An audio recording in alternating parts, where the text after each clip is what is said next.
Bonjour, je suis Audrey Duval, hypnothérapeute pour enfants, adolescents et adultes à Colombelles.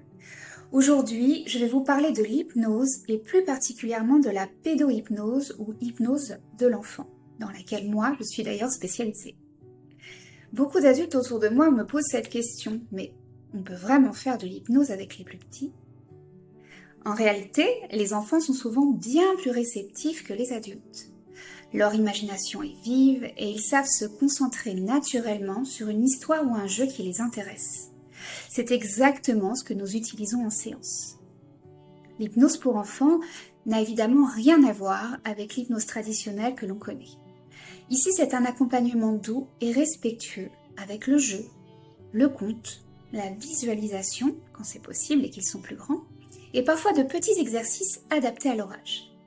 L'objectif, aider l'enfant à gérer ses émotions, apaiser ses peurs, renforcer sa confiance et mieux vivre certaines situations comme le sommeil, l'école ou la séparation avec les parents.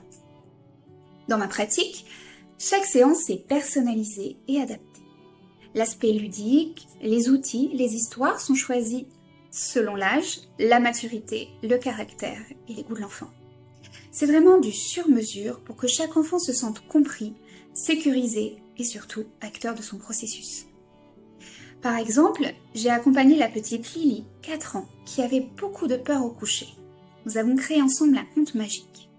Elle entrait dans sa cabane enchantée, rencontrait des créatures protectrices et protégeait son sommeil avec son bouclier invisible. Après 2 séances, Jade allait au lit plus sereine et racontait elle-même ses aventures à ses camarades de classe. Pour un enfant plus grand, je pense à Alexandre, 11 ans, son problème était différent. Il avait des maux de ventre que le monde médical n'a pas réussi à expliquer. Il n'y avait pas d'origine mécanique ou physiologique, il s'agissait selon son médecin d'un aspect psychosomatique et émotionnel. Avec lui, j'ai pu expliquer de manière ludique et pédagogique ce qu'est l'inconscient et comment fonctionne l'hypnose sur le cerveau. Passionné par les mécanismes du corps et du cerveau, justement, il est devenu acteur de son aventure intérieure. Nous avons ensemble imaginé une tour de contrôle où il pouvait explorer des espaces, faire des réglages et intervenir sur ce qu'il voulait améliorer. Grâce à cette approche, ses maux de ventre ont disparu comme par magie en une séance seulement. L'hypnose, pour un enfant, c'est donc comme un voyage intérieur. Un moment où il peut exprimer ce qu'il ressent, apprendre à se rassurer et se renforcer. Et tout cela se fait dans la douceur, le respect de ses émotions, avec des outils toujours adaptés à l'âge et à la maturité. Si vous êtes parent et que vous souhaitez accompagner votre enfant dans la gestion de ses émotions, de ses peurs ou même de ses comportements difficiles, l'hypnose peut être un outil précieux.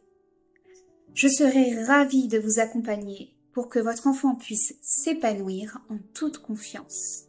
Merci de m'avoir écouté et à très bientôt.